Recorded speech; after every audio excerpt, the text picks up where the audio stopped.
what's up? Check out this blunt and honest review from the Jock and Nerd Podcast. That's us. My name is Imran. My name's Anthony. He's the jock. He's the nerd. And he's the rug boy. What's up, guys? Jock and Nerd. All right, fellas, let's get into this week's movie review. It is our first movie of 2026. First 2026 movie happens to be a Netflix movie called The Rip. Here is your spoiler alerts. Strap yourselves in, you fucks. Spoiler time. This one written and directed by Joe Carnahan, who developed the story with Michael McGrawley, and it is loosely inspired by a true story, a buddy of Joe's, actually. It's a big 2016 bust. He was a Miami-Dade cop. This happened in 2016. We'll get into a little bit more about that later. On the Rotten Tomatoes, The Rip currently 81%.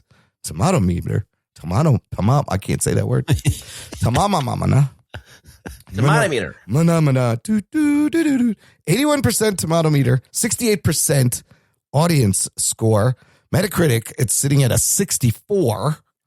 What's that on Letterboxd there? They got a Letterboxd score there? 3.2. Okay. Low threes. Interesting.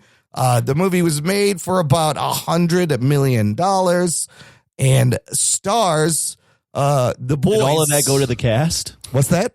Did all that money go to the cast? Probably. Well, I have an interesting note about the payout because this movie is produced by Ben Affleck and Matt Damon, who star in the movie, their production company called Artist Equity that they started in 2022. And just as the name implies, they are working to provide equal shares to everyone in the industry. You know, not just like your top line talent directors, but like everybody, the fucking gaffers, the grips, the best boy. So the best boy? The best boy. He's the best boy. Are there best girls? What about the fluffer? Does he get The fluffer definitely should get a piece of the earnings. Yeah. So the deal they made for this, Netflix purchased the rights to distribute the film, and the contract they have, instead of a large payout up front, Netflix has agreed to pay a one-time bonus to the 1,200 people who worked on the film if the movie meets certain performance benchmarks within its first 90 days. So they have 3 months to get people to just play this movie over and over again. And everybody gets a piece. I've heard them talk about this, the philosophy being, if everybody is invested and thinks they have a piece of it, they should ideally do their best work, right? Because you're the better you do, the better the movie is. You're going to get a piece back. We'll see how that works because this is Netflix, and you know how Netflix movies get. But the cast does include Matt Damon and Ben Affleck in their 14th project working together.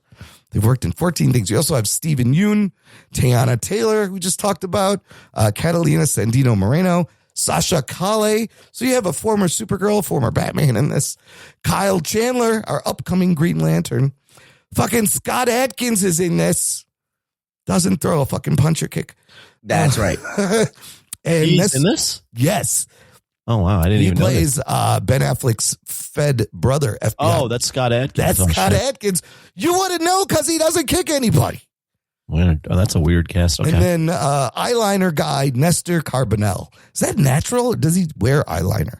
I think it's natural. There's a dude with eyeliner in this? Nestor Carbonell always has this dark line under his eyes. I think that's his natural. Right? Who's that guy? He was the chief. He was the chief in the beginning that's interrogating them. Okay. But he was in Lost also and a couple other things. And it always looks like he's wearing eyeliner, but he has like natural eyeliner. It's the weirdest thing. I don't know how that works. The movie is rated R and runs for 1 hour, 52 minutes. I'm going to switch it up. Rug Boy. What is the plot of The Rip? Oh, what? What are you doing this to me? Look, I had Anthony talk for a whole fucking 40 minutes at the stop. Fine. I'm going to give him a break. Okay, this is keep you on your movie toes. Starts out with a police captain getting shot. And so the whole entire crew is now under investigation. And the leader of the crew, which is Matt Damon, gets a message that there is a place that he should go check out that supposedly has money there. And they do this thing called the Rip, which is they find the money, they count it, and then they give it to whoever, like the police, the feds, whoever. So he's gathers his crew to go to this place and do this rip, and shit gets complicated, and it's a lot more money than they thought they'd find, and that causes lots of questions to be asked. If people are trying to rob them, if there's a conspiracy, there's all kinds of twists and turns. Yeah. And that's the movie. Good job. See? You put in a Patreon thing and you did it there, so I was like, I'm just going to have you say that same shit again. Okay. Anthony, back to you. I know you probably weren't looking forward to this. We did mention it in our most anticipated or movies coming 2026. Were you looking forward to this? I kind of made you watch it. No, I was completely thrown off when you said that we were watching this, but then, action movie. Yeah. January, whatever. I wasn't that pumped to go watch this movie, given that it's a Netflix movie. Yeah. A Netflix action movie, which we've reviewed a few of these now, and they tend to be Netflix action movies. Sometimes maybe good, sometimes maybe shit. But you got Matt Damon and you got fucking Ben Affleck, so and then you got a pretty good cast. So yeah, last week I would be more mad about other things. Good.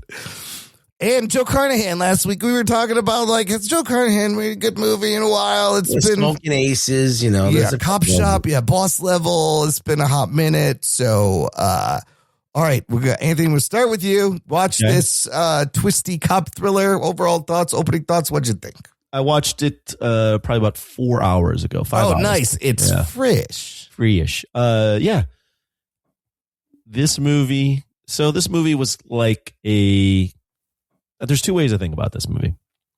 It's a sort of an 80s, 90s, early 2000s throwback, which we don't get a lot of these movies anymore, with a really good cast, right? I just talked about Tiana Taylor. Yeah. She's probably going to win the Oscar for Best Supporting Actress, and in this movie, all she does is count fucking money. Yeah, they put the women in a room and count the money, women. Like the cast is very overqualified. Yes. You could say it's of that ilk. Yeah. Or you could say the other way to look at it is it's a movie that Rug Boy would probably watch with his boy Grillo, Frank Grillo. Yeah. That will go straight to DVD. Right. Also with just an insanely good cast. My opening thoughts are, it's pretty generic. But it's a plot line that works, right? Yeah. Like it reminded me of also Assault on Precinct 13 or those movies where people are stuck in a room. Mm-hmm. There's a clock on them. They're trying to figure out who the mole is, and they're getting kind of hunted and with dirty cops. That always seems to work. So I was at points really entertained, but then also at other points I was like, what are Ben and Matt Damon like? Is this like a passion project? Why are we doing this? What is this movie? Yeah. I see Ben Affleck and I'm going, is he throwing back to the town? And I think about the town and I go, the town's a much better movie. Yeah. And you think about mole cop movies. Yeah. Departed. What's Matt Damon doing here? He already did this. Yeah. I've seen these guys do better movies of this. Yeah. Yet I was still entertained. That's my opening thoughts. Is I found it to be very, very entertaining. I found it to be riveting at points. Not riveting. I found it to be entertaining is the best word. I think it loses steam once you figure out who the mole is or whatever. Yeah. So it's a bunch of overqualified guys doing this. It's entertaining, but also I've seen these guys do this in better movies. That's my opening thought. That's that tracks. Rugs. Opening thoughts on Anthony stole my thunder completely. Rip. I didn't even listen to your review if that's what you said on No, but I didn't say it in my review, but I was saving it for the show. But okay, so Carnahan works with Frank Grillo all the time. And I'm like, why isn't he in this movie? Like, this should be. I think he wanted more people to see his movies. Yeah, totally. But you could have you put him in Scott Adkins' role. You just put in Frank Grillo. That's the joke though. Yeah. And Scott Adkins is like, I'm always fighting Frank Grillo for the top spot at every movie. He's like, it's either I'm getting it or Frank Grillo gets it. He's like, Frank Grillo got Boss Level. He wanted it, but he couldn't get it. Yeah. So so that it's like if they're in the movie at the same time, it's a terrible movie. But this movie is like not the caliber of what these actors are doing. This is a very by the book standard, what Anthony said, dirty cop, who's the dirty cop movie. It was fine. It was entertaining. It did its job. I just wonder why they're at this point in their career where they're doing like fucking The Odyssey with Nolan. I mean, that they're is slumming interesting. it in this Netflix movie. Yeah. And they're probably getting paid, absolutely. There's a big cast and all of them are getting paid probably. Yeah, no, but they made that deal not to take up the upfront money and to split it essentially amongst everyone. So maybe they get to play against each other, I guess. Yeah. It's whatever. It's fine. Yeah. I'm not saying that. I don't think it's a bad movie. Yeah. It's just we've seen this movie done better a bunch of times. Yeah. Also, Like if it was a Frank Grillo movie, it would be a great Frank Grillo movie. sure, but it would be maybe. Yeah. But like as a Ben Affleck, you talk about people who won Oscars and shit. Yeah. It's not. It's not their brand. Well, and you also, not only Ben Affleck and Damon. You got Stephen Yeun and Tiana Taylor and even Kyle Chandler's in this movie. Like it's just way over. All these people are way overqualified. Yeah. Yeah, they do literally put Tiana Taylor in the room, just counting money for most of the movie. So my opening thoughts last week, I mentioned like every time I get excited for like an action crime, big star-studded Netflix movie, I'm generally disappointed. So I went in with low expectations, and I will say I was not as disappointed as I thought it was going to be. It's okay. It does its job. It does its job. It is entertaining. Some of the things I liked, it has a decent twist, except it's super predictable and sometimes nonsensical and a little contrived. Ben and Matt are clearly just having fun together, and their fucking long, 20-year history, chemistry comes through. And I think Carnahan does a good job at like these cop noir thrillers with paranoia and distrust and moving the suspicion around. At one point, you don't know who to trust. You think everybody? Cop Shop is very similar. Yeah, like that. You think everyone is fucking gonna steal the money? You don't know what's going on until they do the big reveal.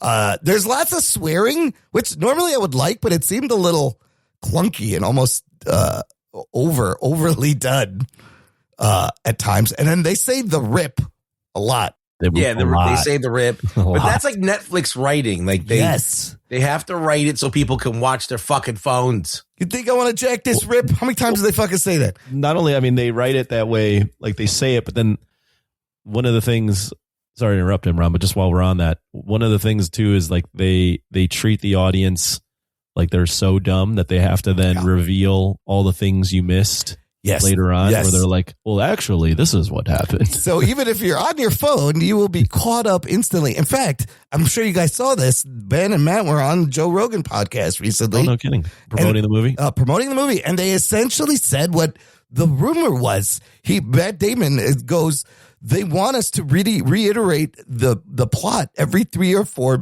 minutes, 3 or 4 times in the dialogue. They also wanted an action scene up front to hook you in. They are making this for people who are distracted on their phones, which how much is that saying more about the viewer and where we are as a watching society right now? Because the reason Netflix is saying this, they have the numbers. They know when people stop watching or aren't paying attention or turn it off.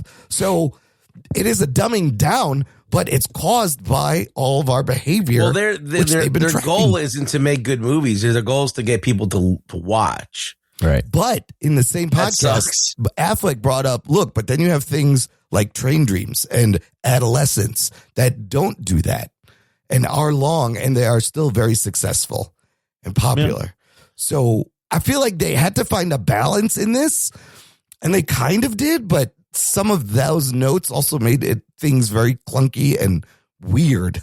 I'm with you, Imran, in that I had pretty low expectations.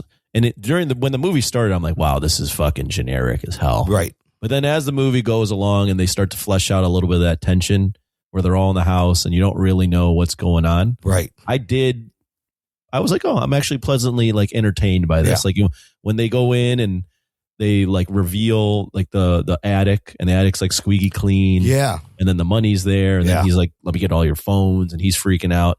Like I thought all that stuff was good, but it's just, it's also very generic.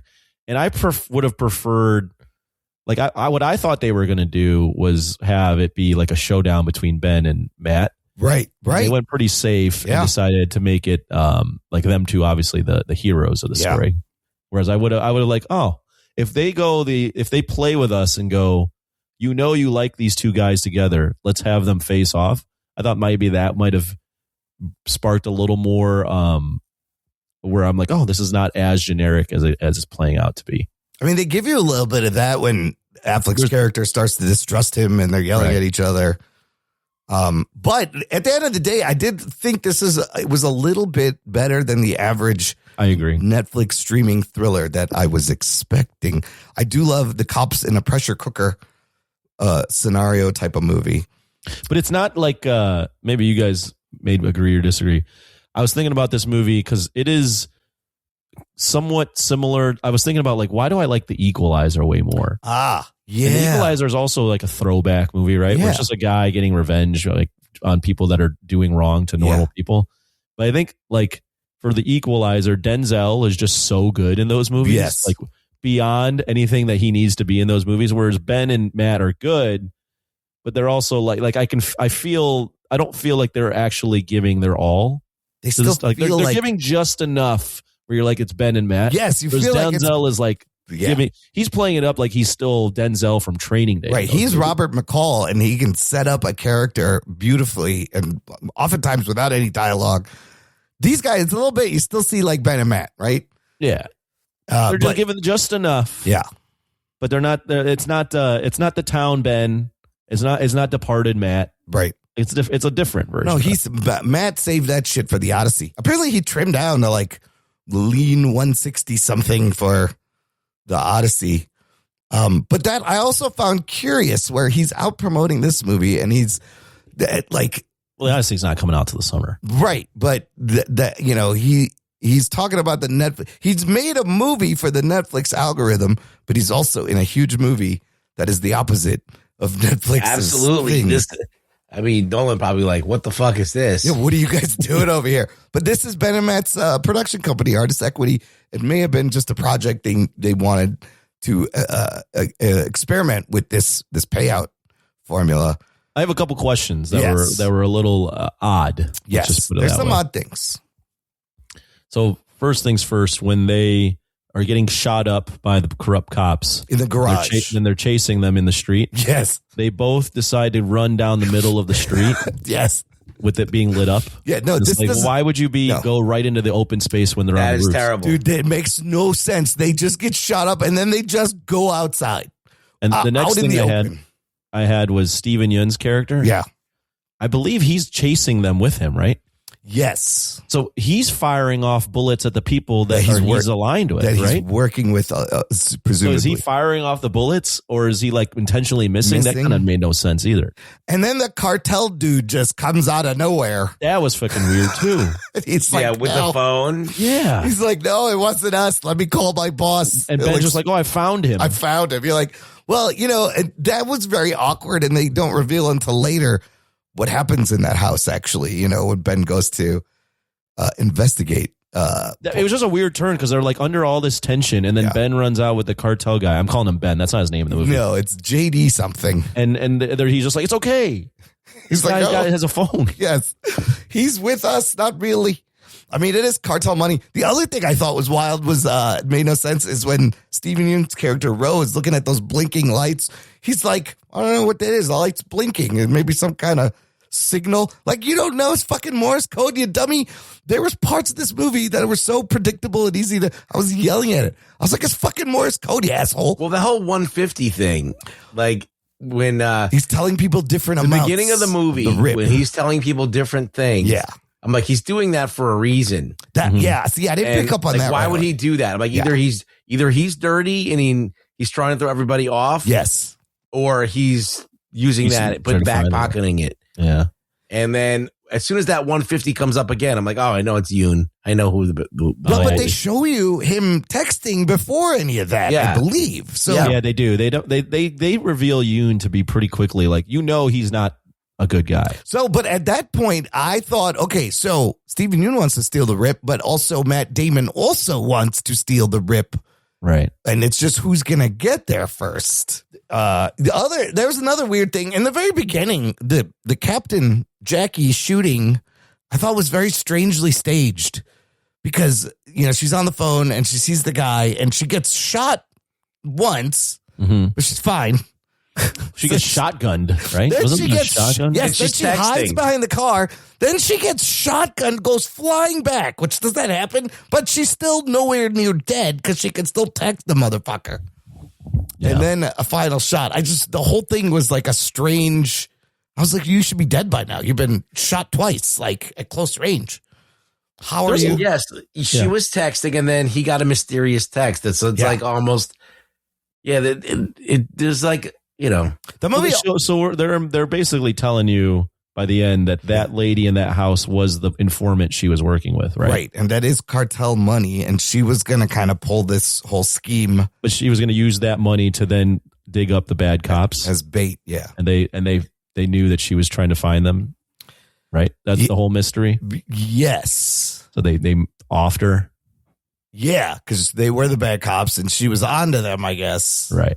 I mean, going back to like the Netflix formula, the movie does the thing at the end where even if you missed certain parts of it, they show it to you again.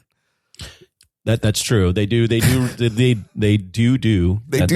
as in poo poo, but do that. One of the things I found, this is around the ending, I found it funny that the movie like wraps itself up.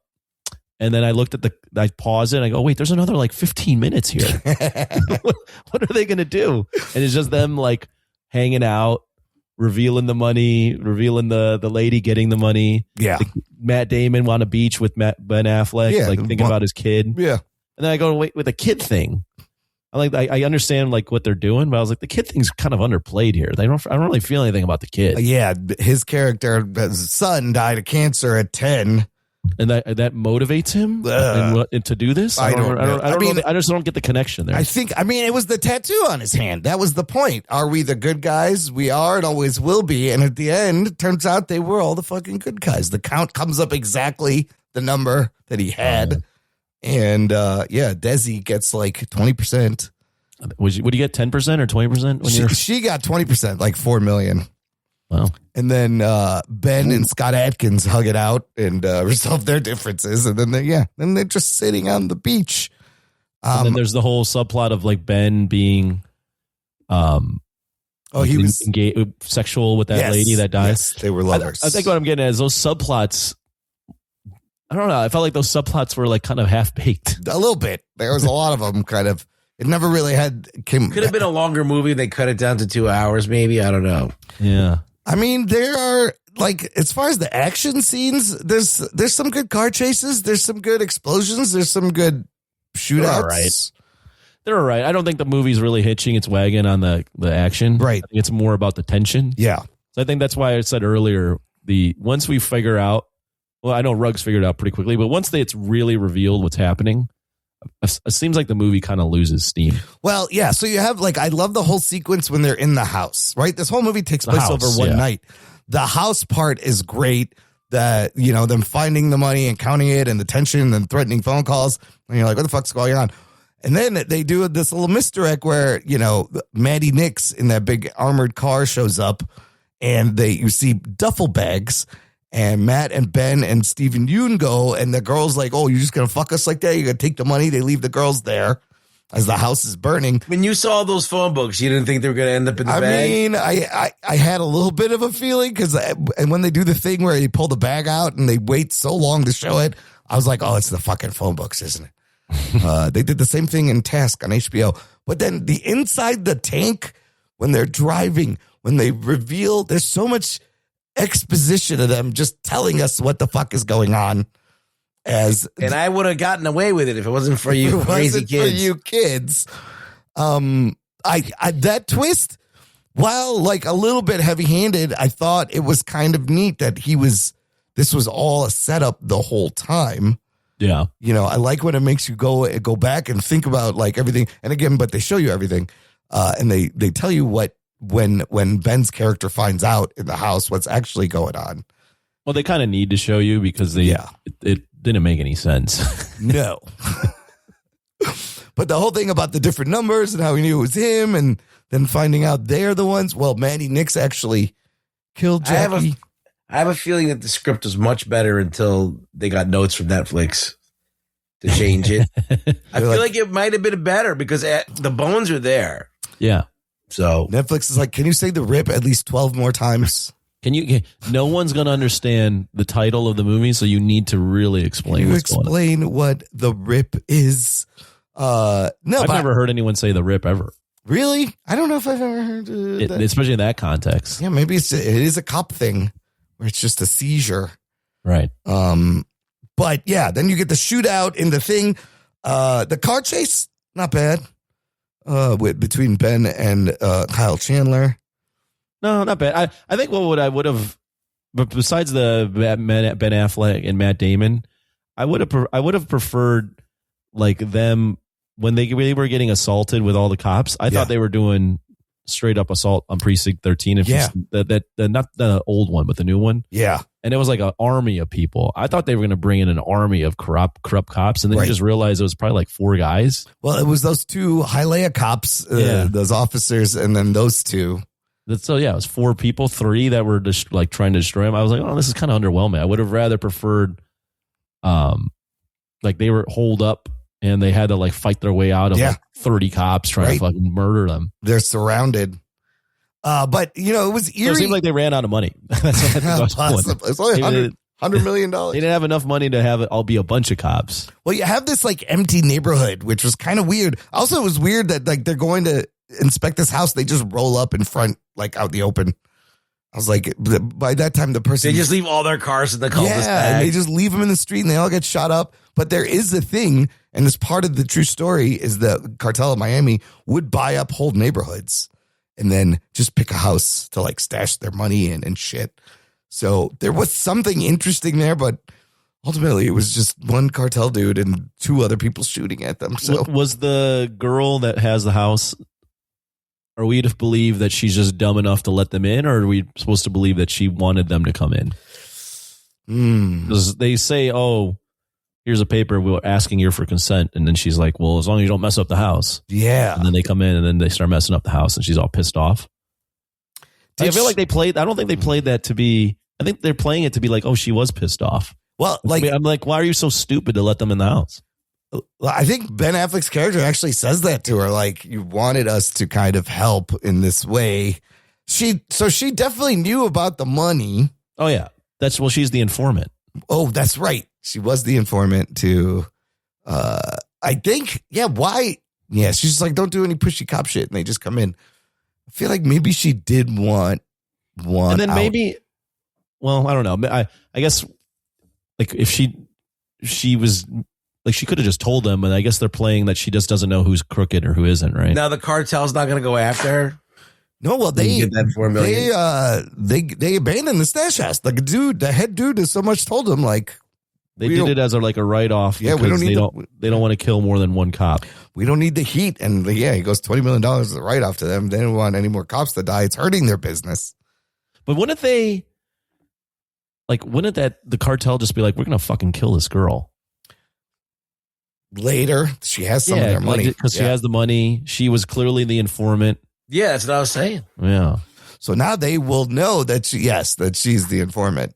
There's a lot of like little things like that where I just the plot, like Ruggs mentioned, probably could have been tightened up a little bit. Like I'm willing to forgive it if it's in the 80s or 90s. I'm not going to forgive it as much here. Yeah. No, I mean, I even like the money counting. I did like that little scene where she's like, I get paid $80K a year. Just one of these would set me up. Because I kept doing the math. I was like, bro, just leave $150K. And how much is that? You can split it up. That's still a lot of money. Nobody's going to know. It's blood money, Imran. You can't blood money.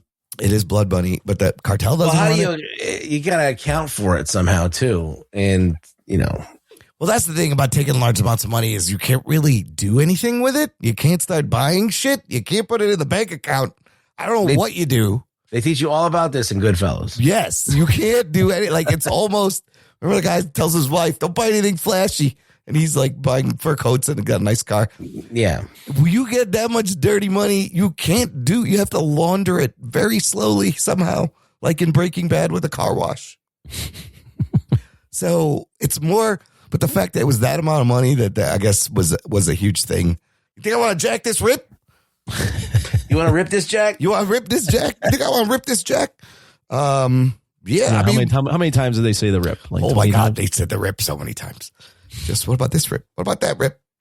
I wonder, like, this is a better movie than most, but I wouldn't say this is great. Like, yeah. Like, I wonder what Netflix, when they're doing these action movies, like, it just seems like the formula for them is famous guys, generic plot. People just need shit to watch. Yeah, that's what. And you got to get people to watch them. And the way you get people to watch them is you put people that you know and go, oh, that must be good because I want to watch this because these people are in it.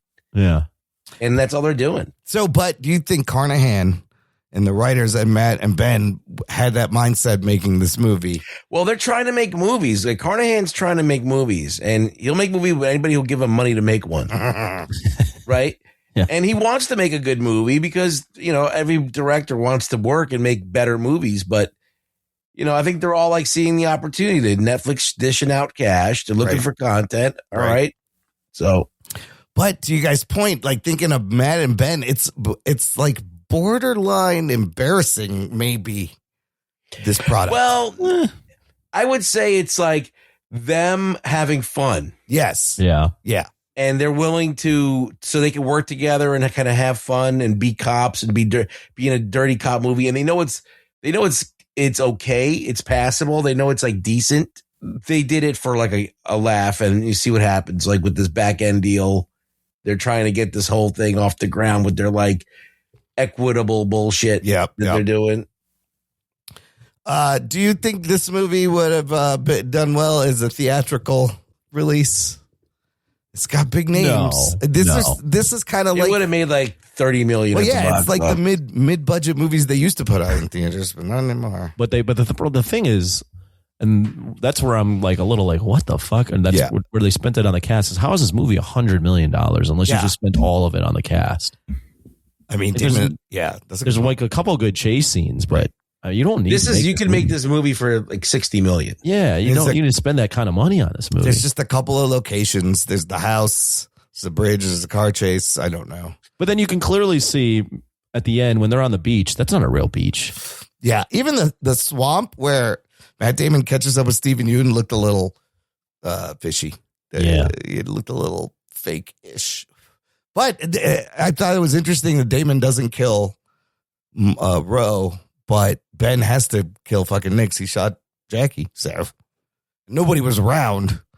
So I don't know if anything, he doesn't, get away with it. They got away with it. All right. Speaking of Matt and Ben movies, here's all the projects they've done together.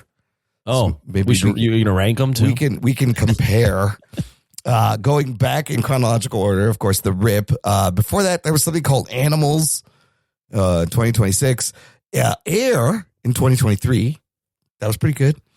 The Last Duel. I forgot they were both in The Last Duel. They're in that. 2021. Jay and Silent Bob Reboot 2019. They got Project Greenlight in here, which is their kind of thing where their show. Yeah, the show they were getting filmmakers. Jersey Girl 2004. They're both in that. The Third Wheel. Never heard of this. 2002. Jay and Silent Bob Strike Back 2001. Dogma 1999. This is a great Matt and Ben movie, I would say. And then, of course, Good Will Hunting 1997. They were also in Chasing Amy 1997. Glory Days 1995, School Ties 1992, and they both started with uncredited roles in Field of Dreams in 1989, both in that movie. So interesting range of products. Well, projects, yeah. Products too. Products. I mean, clearly The Rip is number one. You think? I mean, I don't think they'll ever get back to I would go with Dogma, and then Last Duel is Good Will Hunting. Last Duel. Good Will Hunting. Good Will Hunting. Good Will Hunting. And Dogma. Last Dogma or Last Duel. Dogma's a fun movie. Have you seen Chasing Amy? I've not seen Chasing Amy either. You should watch that. Okay, I'll put it on the list. Yeah, definitely. The Rip is number one. No, oh yeah, number one by far. I don't know if Anthony would like Dogma. I think Chasing Amy's more a speed. Yeah, I think you would like Chasing Amy. That's a fun movie. It's a fun movie in a mall. Or Mallrats is good too. No, Mallrats. Matt Damon's not in that. They're not in that one. But Affleck was. Yeah. All right. Any other notes on the movie? Well, let's No, what we got to rate it now? give it a number. Give it a number, Anthony. This is a 7 would be like your average, not average. It's above average, but 7's like most movies that I tend to watch are in your 7, right? Yeah. They're good, not great, but not bad either. This movie is like a 6. I'm gonna go with a 6. Yeah. It's entertaining enough where I didn't want to like pull my eyeballs out for 2 hours, but I also was like, Netflix again with these action movies. They're getting a little better, but it's pretty generic and it's pretty stupid at times. So Yeah. I would go 6. But I'll say this though. I've watched 3 movies that have come out in 2026. Yeah. And even though it's a 6 out of 10, Yeah. it's the best movie I've seen. God. All right. I got to hear about that later. Oh my God. So is that a recommend for you?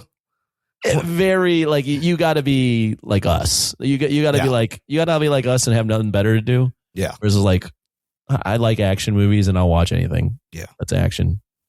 Look, I'm just trying to get people to just press play this so they can get paid on the back end, so the fucking caterer can get a piece of this, so the gaffer can get a piece of this. Ruggs, It's not bad. It's not a bad. Yeah. Okay, Ruggs, what do you think? What do you give it? 7 is a recommend. Means I think you should watch it. It's a decent movie. I'm going to put it right under it at 6.5. It's because it's just lacking something, or maybe it's just the Netflix formula that is apparent, like that it is like telegraphing way too much stuff when the whole point of the movie is to not know shit. And that would have been, they should have played that just a little bit better, and I think it would have made it for a better movie. It is a little too spoon fed, maybe, but they're trying to play to people who are distracted on their phones. I'm also at a 6.5, but I would recommend a second movie. I think it's entertaining for the time. If Scott Adkins threw a punch, I would give it a whole point higher. It's unfortunate they didn't get him to do any fighting. I mean, he fought Ben in the beginning, but that wasn't really a fight. Well, Ben was just kicking his ass. Yes, he was fighting his brother. He's fucking with him. But yeah, I think it's about a 6.5. You know that Scott Adkins was almost Batman? Whoa. Which time? When Ben Affleck was going to be Batman. Oh, shit, Ben beat him. Yeah, because he was taller. Yeah. That was the reason. Yeah. Plus, he's Ben Affleck. Yeah. Also, I mean, there's a big difference between Ben and But no, they in the screen test when he was being Batman and all the physicality, they're like he blew everybody away. oh, no kidding. Ben was like physically bigger than Scott Adkins because he's a big dude. Like, Yeah. But Scott Adkins, as far as doing all the fight sequences and the choreography, they blew him away. They do kind of look like brothers, though. So I thought that was good. I just wish I didn't just see them as Matt and Ben the whole time. Yeah. That's true. Maybe they could have tried being these fucking characters a little bit more.